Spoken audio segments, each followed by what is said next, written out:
Bonjour Claudine, le tourneur d'Ison. Bonjour. Merci d'être en direct avec nous. Vous êtes égyptologue et votre dernier ouvrage est consacré à la bibliothèque d'Alexandrie, la première intelligence du monde. Tout le monde, ou presque, connaît ce mot de la bibliothèque d'Alexandrie sans forcément avoir de connaissances toutes précises sur cette bibliothèque.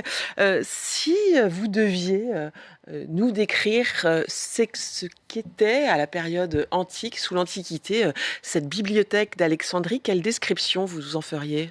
Alors c'est très difficile de pouvoir décrire la bibliothèque d'Alexandrie, étant donné qu'on n'a aucun vestige, que Ouais. tout a disparu.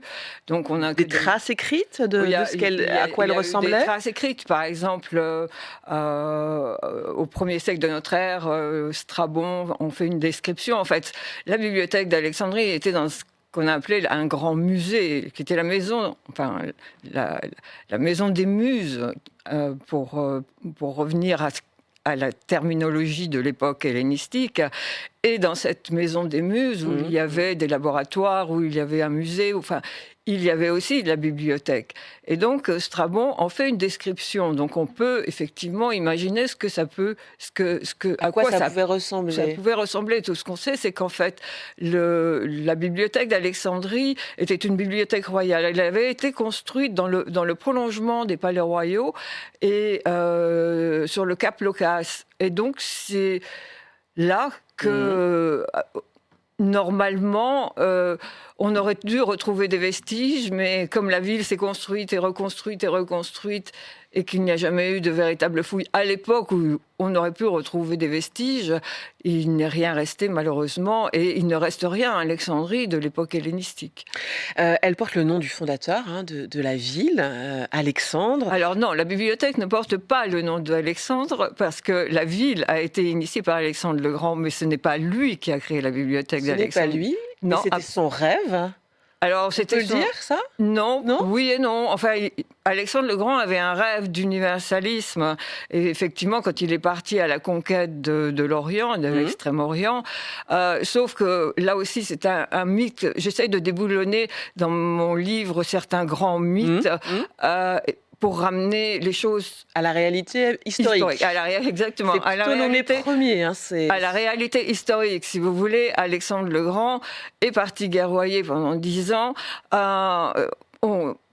D'après les récits qui restent de cette période, Alexandre le Grand était plutôt un psychopathe qui a beaucoup détruit. Oui. Il a détruit Persépolis, il a détruit la grande bibliothèque de Persépolis, oui.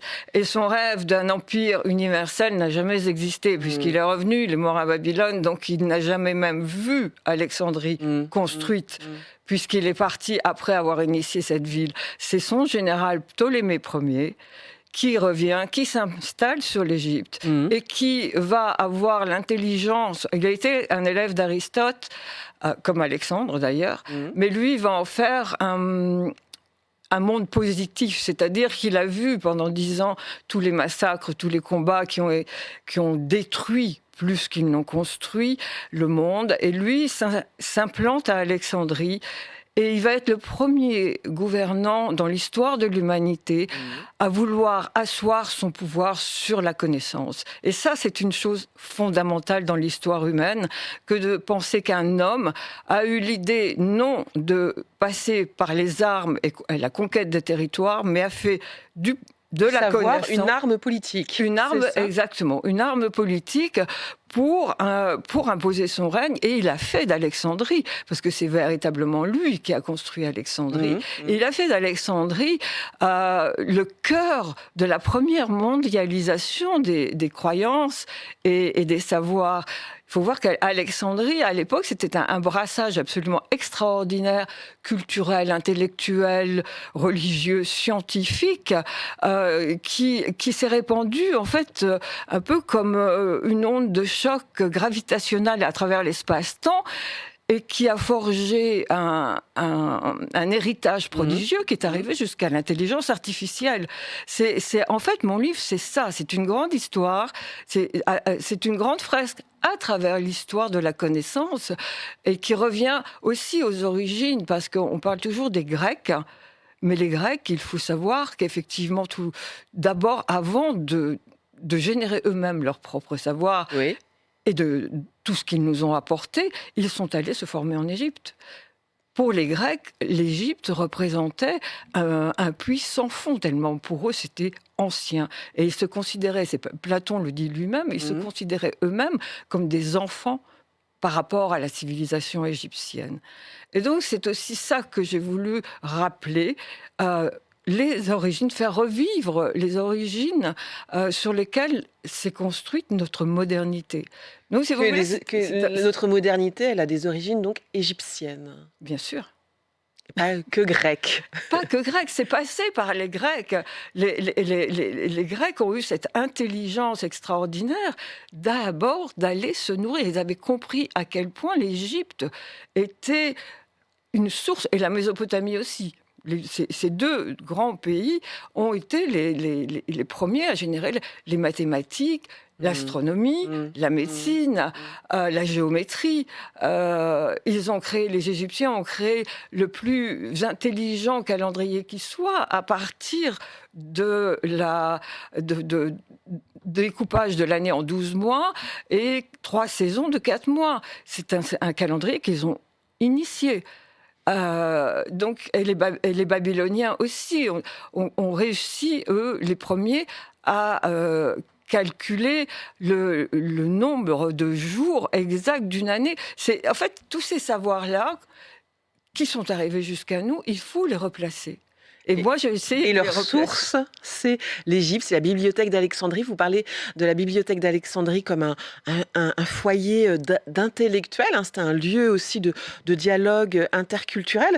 C'est-à-dire qu'assez vite, quand Ptolémée met sur pied, si je puis dire, cette bibliothèque, assez vite, tous les savants du monde méditerranéen à l'époque, mais qui est le monde connu, viennent assez facilement dans cette cité d'Alexandrie se rencontrer. Donc il y a des échanges, absolument, absolument. C'est un centre de recherche. C'est un centre.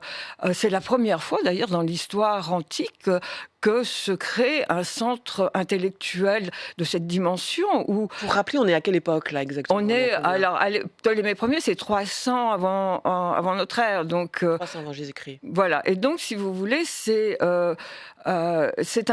qu'a créé Ptolémée Ier, c'est une ville qui est un foisonnement, comme je le disais, intellectuel, où vous retrouvez toutes les religions, toutes les langues, et la bibliothèque, qui est la bibliothèque royale, où Ptolémée Ier adoube les savants qui viennent de tout le monde connu, comme on disait, pour venir travailler, pour venir échanger, pour venir faire fructifier tous les savoirs qui vont s'auto-alimenter. Et aussi, un point fondamental, c'est qu'il y a des armées de copistes qui sont des esclaves, qui sont formés pour copier les textes. D'abord parce que les papyrus sont extrêmement fragiles, donc il faut les préserver, il faut continuer à retranscrire les textes, mais aussi pour que le savoir se transmette et se diffuse. Donc ça, c'est très moderne et très nouveau. Absolument. C'est pour ça qu'en fait, cette bibliothèque d'Alexandrie a eu un rôle fondamental dans l'histoire de notre humanité et dans l'histoire de notre intellect aussi. C'est vrai que le fait d'avoir l'idée de réunir dans un seul lieu tous les savoirs connus et de les copier pour les transmettre, c'était une nouveauté fantastique à l'époque. Et ça, c'est vraiment ce que j'essaye de montrer dans mon livre, et qui, en fait, mon livre est un grand voyage à travers vous avez sous-titré la première intelligence du monde. C'est finalement le premier Google du monde, finalement. Si on veut. Vous pourrez dire ça. Si vous voulez. Mais c'est vrai que je tenais à remettre... encore une fois, à faire comprendre que l'intelligence humaine a créé, a su initier le monde dans lequel nous vivons aujourd'hui. Ne serait-ce que de penser à l'écriture.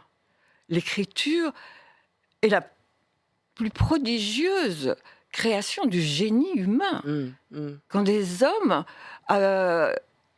des mots qui s'envolent veulent faire des images qui restent, qui se disent, mais à un moment donné, qui se posent la question, comment allons-nous faire pour que notre histoire se transmette, et qu'ils ont l'idée de créer des signes qui vont devenir des mots, qui vont devenir des phrases, qui vont retranscrire des objets et qui vont retranscrire des pensées, de l'abstraction. On n'imagine plus aujourd'hui ce que ça a été au niveau de l'intelligence humaine que de construire un système d'écriture.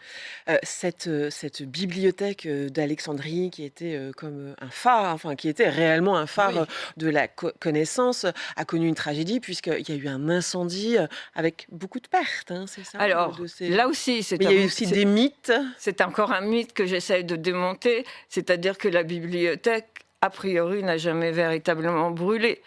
Que s'est-il passé? Alors, qu'est-ce qui s'est passé?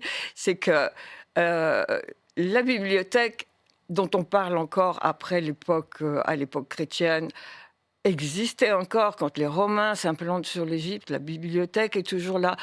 Dans les écrits anciens, on retrouve des bibliothécaires. Le bibliothécaire à la bibliothèque d'Alexandrie, c'était le directeur. Et au 1er siècle de notre ère, on trouve encore des bibliothécaires. Et c'est écrit dans les textes. On trouve encore des gens qui vont travailler dans cette bibliothèque. En fait, ce qui s'est passé, c'est qu'effectivement, à l'époque de César, en 48, quand César est retranché dans les palais royaux et que Ptolémée XIII, le frère de Cléopâtre, essaye de l'en déloger, pour se défendre, César met le feu à tous les bateaux du port, à tous les bateaux égyptiens du port. Effectivement, ça déclenche un grand incendie. Sauf que, comme je le disais, le musée et la bibliothèque étaient dans le prolongement des palais royaux. Les palais royaux n'ont pas souffert, n'ont pas disparu. Le musée dont parle Strabon n'a pas disparu. Si le musée n'a pas disparu, la bibliothèque étant dans le musée, elle n'a pas fondamentalement disparu. Alors, peut-être que ces bâtiments ont souffert de l'incendie, parce que l'incendie a été vraiment très important. Mais, en tout cas, la plupart des historiens contemporains aujourd'hui sont unanimes à dire que non, cette bibliothèque n'a pas fini dans les flammes. En fait, cette bibliothèque est morte de négligence. Elle n'était plus financée. On n'achetait plus des livres pour la remplir. Les savants sont tous partis parce qu'ils n'étaient plus les bienvenus et que progressivement, par exemple, les Romains qui avait vu dans cette bibliothèque un mythe aussi, avec les livres, ont pillé sans doute beaucoup de ce qui restait dans la bibliothèque pour envoyer à Rome, où ils commençaient à construire aussi eux-mêmes des bibliothèques. Aujourd'hui, il nous reste quelques minutes. Quelle est en Égypte la place dans les imaginaires, aussi dans la vie intellectuelle de cette bibliothèque d'Alexandrie? Il y a toujours ce souvenir. Vous rentrez d'Égypte. Hein. Absolument. Alors, je peux d'autant plus vous en parler que j'ai été invitée la semaine dernière à la bibliothèque d'Alexandrie pour présenter ce livre. Et les gens de la bibliothèque ont considéré que ce livre était fondamental pour la jeunesse aussi. Et que ce livre va être traduit en arabe parce que, en fait, le rapport qu'ont les jeunes aujourd'hui avec cette bibliothèque et la nouvelle bibliothèque qui a été construite pour redonner un sens à Alexandrie sont avides de connaître véritablement cette histoire. Et on remet, j'essayais de remettre justement dans ce livre la place fondamentale de l'histoire de l'Égypte pharaonique qui a, pendant des décennies, été un peu évacuée par le pouvoir musulman pour essayer de montrer que finalement tout avait commencé avec les Arabes et avec l'islam. Or, aujourd'hui, et c'est le gouvernement aujourd'hui égyptien qui a redonné force et puissance à l'Égypte pharaonique. Il suffit de voir le grand musée qui vient d'être initié. Et aujourd'hui, les jeunes n'étudient plus seulement toute la partie musulmane de leur histoire, mais remonte aussi aux origines de l'Égypte pharaonique. Merci Claudine Le Tourneur, disons nous avoir partagé vos connaissances sur cette bibliothèque d'Alexandrie. C'est plus qu'un lieu, c'est aussi une présence et un esprit aussi, la bibliothèque d'Alexandrie. Je recommande cette épopée que vous retracez. Ah oui, c'est une véritable épopée, vous avez tout à fait raison. Merci d'avoir été en direct avec nous. Point de vue, c'est déjà fini. Merci de votre fidélité. Et puis, vous aurez le plaisir de retrouver demain Timothée Delem. Passez une bonne journée en compagnie du Figaro TV.